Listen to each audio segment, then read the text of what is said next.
It is a pleasure to welcome you to the latest edition of ButtHurt magazine. You will discover an array of extraordinary idiots, prudes, social justice warriors, and, gasp, even the odd feminist. We're excited to share exceptional stories that stir the senses and inspire the WTF in all of us. Let's begin. Article 1. Racist birds. Sweden is at it again. This time Sweden's ornithological contemporary society has banned the names of several birds over fears that the names sound too racist. Society member Anders Wordheim said, "We decided to compile a list, and while we were doing that we decided to change the names of any birds that could have stirred up a debate. All bird names containing the word neger, negro, such as the negerfinken, have now been changed to instead use svart, the Swedish word for black. Svart sounds like Swedish for fart. But I digress.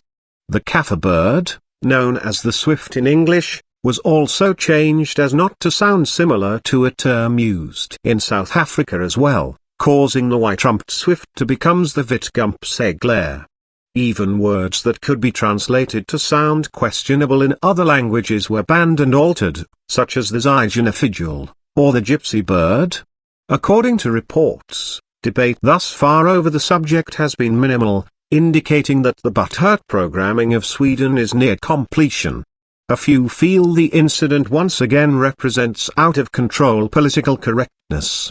Never underestimate the power of stupid to cross borders. The Office for Civil Rights in Seattle argued that brown bag, a term referring to city meetings in which participants brought a lunch from home, could be offensive to black Americans.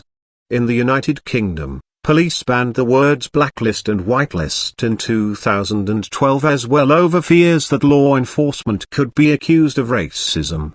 I think all these idiots should be blackballed. Article 2. Banning flags. Just another story of ungrateful leftist college students disrespecting the country they're a part of. The Legislative Council of the Associated Students of the University of California, Irvine's passed the resolution, Flags and Decoration Adjustment for Inclusivity, in a 6-4 vote with the stated intention of creating a more inclusive environment. The resolution would have banned hanging flags of any nation, including America's stars and stripes, in the lobby of student government offices.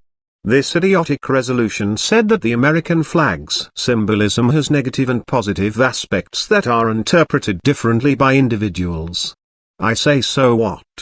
If you are so butthurt by a flag in a building that is a public school, take 2 aspirin, and shoot yourself in the morning.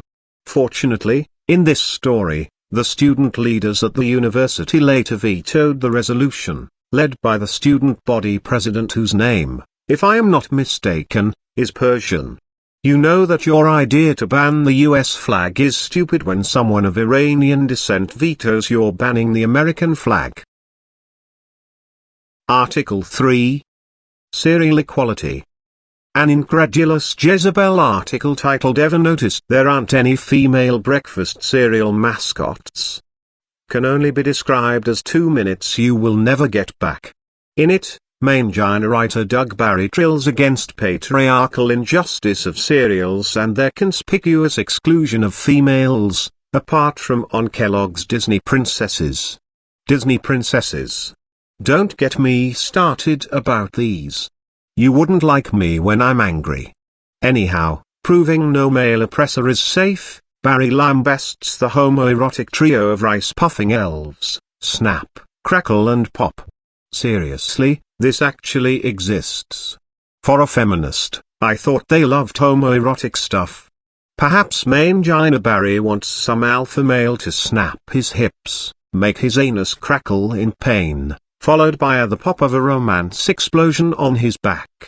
He entirely missed females on Wheaties boxes, which include Mary Lou Retton, Eleanor Smith, in 1934, Samantha Gordon, Jane Faunce, in 1935, Amanda Borden, Amy Chow, Dominique Dawes, Shannon Miller, Dominique Moshiu, J.C. Phelps, Kerry Strug, Amy Van Dicken, Trisha Dunn, Cami Granato, Mia Hamm, Stacey Dragler, and others.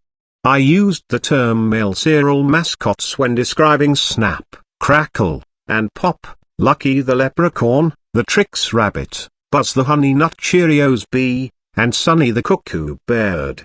Most of them are portrayed so androgynously that even a Shakespearean sprite would appear masculine by comparison. Yet, we took Frosted Flakes and put on Tony the Tigress, then some feminazi would come along and whine about a female character being used to peddle sugar-laden garbage.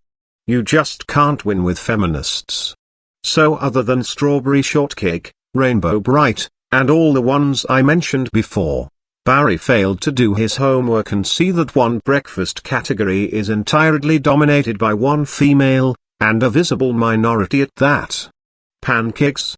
Namely, Aunt Jemima. I adored Aunt Jemima as a kid, as weird as it is to adore a woman on a maple syrup bottle. I also thought she and Uncle Ben, as in the rice, were married. Perhaps Aunt Jemima is a strong independent black woman, that needs no man. Article 4. Resembling classmates rapist. A male student in a liberal arts institution in Oregon was reportedly banned from going anywhere on campus that a fellow female student could be, due to the fact he looks like the person who had raped the girl. A student who had been ordered to stay away from a fellow student, all because he reminded her of the man who had raped her months before and thousands of miles away. This cut him off from his housing, his campus job, and educational opportunity. But hey, it's just another disposable male in our society. The accused male also had to endure a month-long investigation into all his campus relationships, seeking information about his possible sexual misconduct in them, which she called an immense invasion of his and his friends' privacy. Believe it or not, it gets even worse. Even after this invasive investigation completely cleared him of any wrongdoing, he still wasn't allowed to go anywhere where the student would be without risking punishment from the school. The article did not reveal the name of the school, the students involved, or the outcome of the situation. I have no doubts the male student will be on the losing end. Seriously, what next? Should we take down all traffic signs that say "Do not enter"? Will the feminists start restricting males from higher education if they resemble any rapists on a national photo database of convicted or accused rapists? I would laugh if I didn't find it so believable. Article 5. Plus is the new negative. What do you get when you are an airline carrier and put your logo in your latest advertisements? Worldwide condemnation, of course.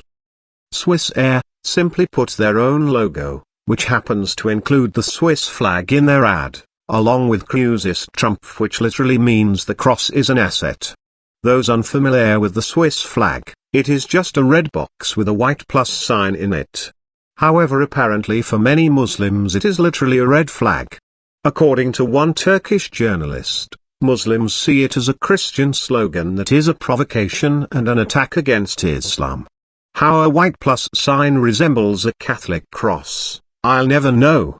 And here I thought it was only feminists that were triggered by microaggressions. Article 6. The Talking Vagina. By now, everyone has heard of a play called the Vagina Monologues. The play is lauded by feminists as thought-provoking and liberating, while others find it just crass and demeaning. Mount Holyoke College in South Hadley, Massachusetts, made the play an annual Valentine's Day tradition. But now, it's got some feminists offended, too. A theater group at a women's college says it will stop showing the play forever. Amazing. A college decision that actually benefits men from being dragged to this play on Valentine's Day. But I digress.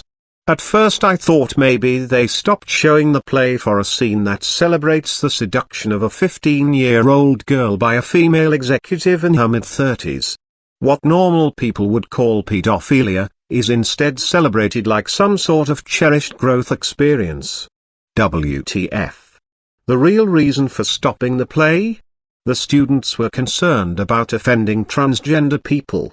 The admissions policy recently redefined what it means to be a women's college. It stated, Mount Holyoke remains committed to its historic mission as a women's college. Yet, concepts of what it means to be a woman are not static. It clarifies which students can apply. 1. Biologically born female, identifies as a woman. 2. Biologically born female, identifies as a man. 3. Biologically born female, identifies as other, they, ors. 4. Biologically born female, does not identify as either woman nor man. 5. Biologically born male, identifies as woman. 6. Biologically born male, identifies as other, they, ors, and when other or they identity includes woman. 7. Biologically born with both male and female anatomy, intersex, but identifies as a woman. No wonder that these people are gender confused. A more logical definition would be anything other than someone biologically born male, identifies as man. But hey, I guess that's why only the really smart people go to university. One student leader chirped, at its core, the show offers an extremely narrow perspective on what it means to be a woman. Obviously she must be in liberal arts, and not be taking any math courses. Approximately 0.3% of the US population is transgender.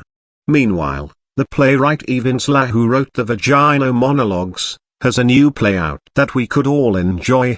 It's called OPC, which is the initials for Obsessive Political Correctness.